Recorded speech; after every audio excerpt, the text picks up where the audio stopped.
Welcome to this week's episode of All Access.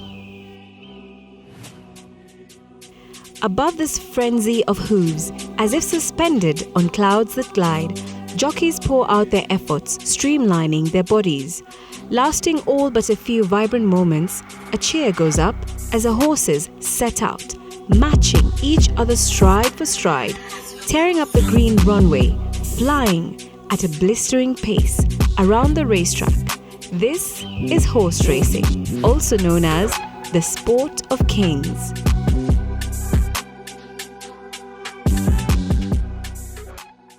The first ever race meet in Kenya was apparently held in Machakos in 1898. Racing was started by the East African Turf Club with the first recorded race at 2 p.m. on the 4th of January 1904 when Kenya was still part of the British East African Protectorate.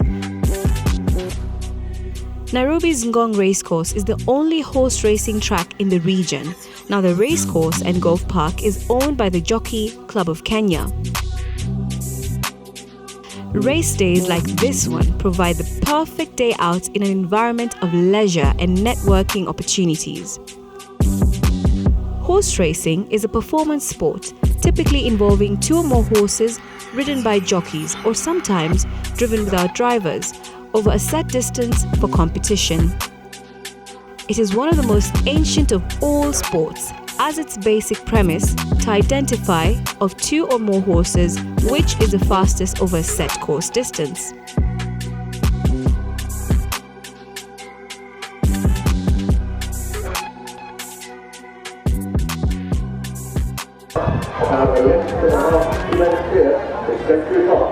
As they go down, we'll enjoy the main part of the course, challenging them to just give me a reason, and on the far side is jump around. But leading to stage, also the free, century cross. As they come down, we're still leading to try to go, and you tend to move on, opening up more than a distance.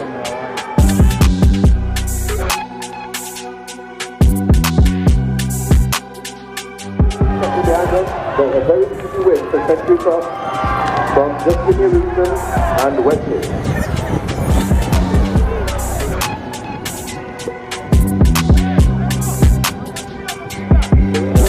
Congratulations are known as to Leslie Sacco, jockey of Century Fox, and Dr. Pat Sacco, the trainer of Century Fox today. Wow. To all those women out there, you're fabulous, you rock. So thank you very much. And breaking the record on the young horse first time out is quite incredible, and he's doing an amazing ride today. So I'd like to thank the owner who's been with us for years. I think this is actually my 4th record he's broken with one of our horses. So that's quite incredible. It's also all of us.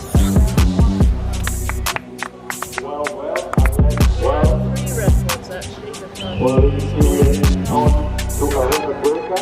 First time out, bring to us. How does it feel? It is brilliant. I have to say thank you to the Jockey Leslie, and a very, very big thank you to Tibet and Patrick, who when Leslie's studying at university does a lot of the work as well. Leslie got this horse off his forehand and running. And they're very fit, our 2-year-olds, you know, they've been waiting for the races and races out in the field. They're very well. I'm so pleased for them and for all the slicers that look after this course. And well done. Asante sana. Wow, very, very congratulations.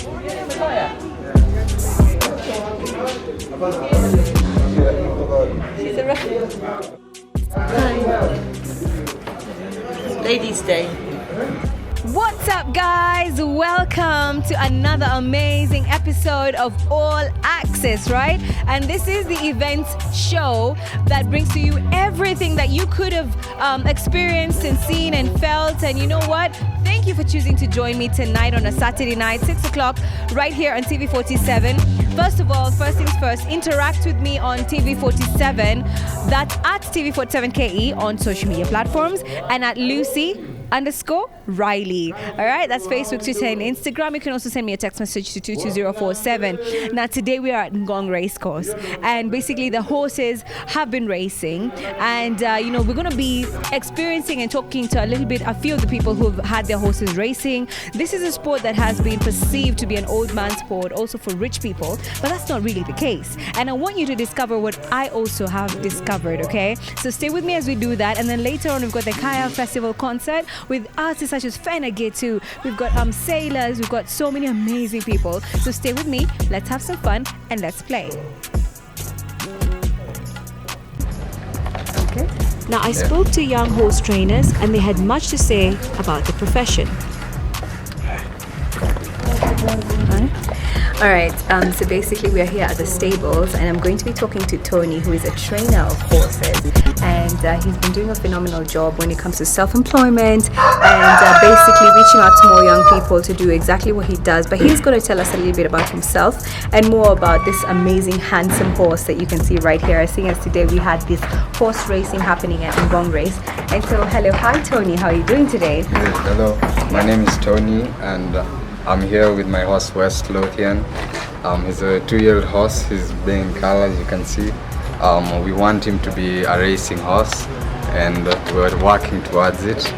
We train them every morning, early in the morning. Yeah. Tell me about Wesley. I mean, he's 2 years old. When did you get him? How much did it cost to buy a horse? And then when did you make a decision that you wanted to be a professional trainer? I bought West last year, June, the auctions here in Racecourse. I made a decision with my friend Mohamed to start a stable so we can get a source of income early. So we decided to buy them and learn to train them so they can race here competitively and race against the other trainers and the other horses. We bought him for 275,000. So today's race, we've seen like several horses have been racing today, and some have won, some haven't won, and a lot of it goes into the training part of it, right? And you've talked about training starting at 6 a.m. What does that look like when you're training your horse? We come early in the morning, we take them for warm-up exercise in the forest, trot in the forest, then we take them over to the gallops where they gallop, and yeah, we make them fit for the race like that. Talk about, this is a source of income for young people when you become a horse trainer professionally. Where do you begin to make the money? Is it when every single time you have a race you're able to make a little bit of money, or when somebody wants to ride your horse? We make the money once more owners come in. Like right now we're looking for more owners to invest in horses, and we'll train the horses for them. Also, when the horses win in the races, you get money. He's quite aggressive here, and he's moving around. What could be the meaning of this? Because obviously you understand their language. Is he hungry? Is he tired? What is going on? He's not used to it. We've taken him out of his stable when he was eating, so he's a bit agitated, but he's a good boy. Yeah. You mentioned eating. What do horses eat when you're feeding them, or how do you actually maintain them? We feed them hay throughout the day, and at night they have hay in the stable. They always have to have water. They feed on horse meal and bran. When they get to racing, they feed on feeds of higher energy like oats. Yeah. Like apples as well. We've seen these movies where they're having literally apples. And is that so? Do they enjoy that? Yeah, we give them apples, sugarcane, carrots, sugar cubes, just as treats. Yeah, just as treats, not food. Treats, yeah. When is the best time for horses to begin racing? Because you said he's 2 years old, but today he didn't race. And so there's going to be a time when he's going to come his time to race. So when is that time, and how do you determine that? We race them as 2-year-olds, but he still has this whole year as a 2-year-old, this whole season to race him. So they start racing as 2-year-olds, they race until they're about 7, 6, and he's ready from the work in the morning. If he's working good in the morning, then we know he's ready for the race, then we put him to run the race. Yeah. Kindly repeat that. We know they're ready for the race because we train them in the morning, and if they come good in training, we put them to run in the race versus the other horses. Yeah. It's about between 3 or 2.5 years old to 6 years old. Yeah, they start their racing career from when they're 2 years old and they finish when they're about 6, 7. Yeah. What's the hardest thing about knowing that your race is going out there, your horse is going out there to race? I mean, could the horse die? Could it get injured? What does it mean for a horse to go out there and race? On us, the trainers, there's a lot of pressure for the horse to win because everyone is looking for your horse to win. Yeah, there's not a lot of risk in racing. Yeah, the major concern is the win. That's it. Yeah. All right. Who wants to play? So thank you so much, Tony. I wanted to. Yes, my lipstick on there. All right then. Mohamed, how are you doing today? I'm good, how are you? Very good. Talk to me about your horse. Pippa is so beautiful. Tell me her name and how old she is. This is Pippa. She's 2 years old, and her father is Westonian and mom is White Oaks. Fantastic. What does that even mean? Because now when you talk about breeds of horses, or different, I don't know where they come from, just educate us a little bit about, the breeds of horses. Do they have breeds or where they come from? What does that really mean? So Westonian is the sire, White Oaks is the dam, and that's the breeding right now we have in Kenya. The stallion that's being used is called Westonian. He used to race here and he broke records. Yeah, that's why he's being used as a stallion. Some people go to South Africa and get horses as well, but that's more expensive because of the transport costs. It's like 400,000 to bring a horse here. Yeah, without buying it, that's transport. Like 330, 400 there. And so then do you believe that, definitely this is your horse and you bought it here? And do you believe that it's very profitable? Do you just buy a horse for the profit purposes or just because of even just pleasure and it being a friend or a companion? There's no profit, to be honest. Really? Yeah, when you're owning in Kenya, there's no profit. It's not like Dubai. There was a race recently for $20 million. Yeah, here it's just for pleasure, just to enjoy your horse. Yeah, have a good time.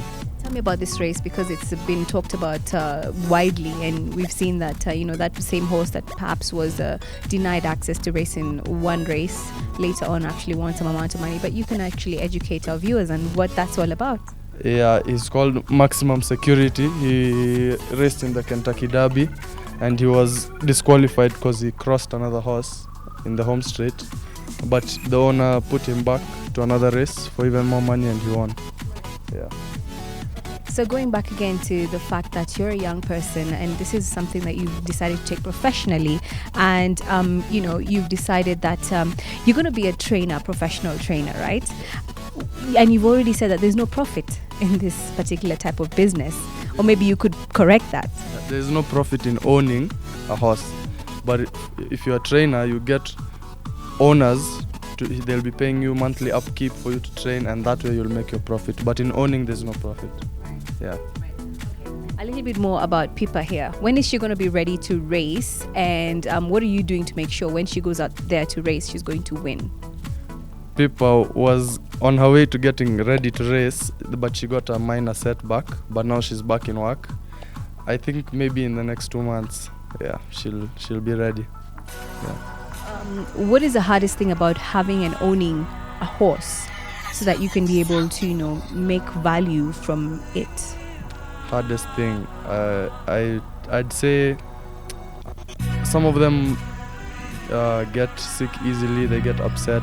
Yeah, that would be the hardest part of owning, and it's quite hard to understand where they've gone wrong and how to treat that. Yeah, they can really stress you out. Yeah. The mindset generally about horse racing and riding horses is that it's an old man's sport and it's a luxurious thing to do. But nowadays the narrative has really changed, and you find a lot of young people getting out there and getting into the sport and practicing it. So what's your take on it, and what do you have to say about it, especially for those who do not know that there is such an amazing thing that you can do like this in your spare time and even as a serious business and a career, that young people are not taking advantage of this? The first thing I'd tell them is that they should remove the perception that it's for rich people. Because I told you in Kenya it's not profitable to own, but it's also not expensive. Yeah, so that mindset shouldn't be there, that it's too expensive, it's for rich people, because it's not. Yeah, and I'd also like to tell them to join us, because it's really fun. Watching a horse win especially is amazing. Yeah. What does it take to get your horse to join, for example, a society like this one or a club like this one? You'd have to buy a thoroughbred which is registered in the stud book if you want them to race. Yeah, it's not just any horse. Yes, they have to be from a certain bloodline. Yes. And so maybe finally, you've talked about, it's not that pricey to own one and to actually get into this space. But remember, maybe young people in Kenya are thinking to themselves, previously Tony mentioned 280 plus K to buy one horse, right?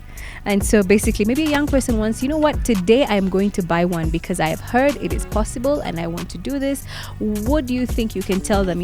If you're not in a position to do that right now, start here. Where should they start?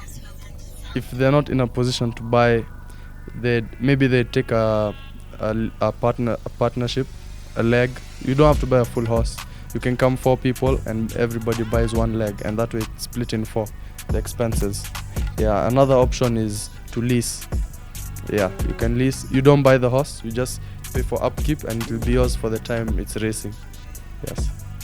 Fantastic. Thank you so much, Mohamed. And ladies and gentlemen, as you can see here, Pippa is very, very beautiful and very hungry, I think. But we've also learned that there's great opportunity here, especially even for the young people to get into. Now I'm going to speak to Mr. Muya, whose son actually won one of the races, and he's one of the members in the society that actually has a professional outlook on this. And so when I talk to him, he's going to give us a little bit more about this. So stay with us.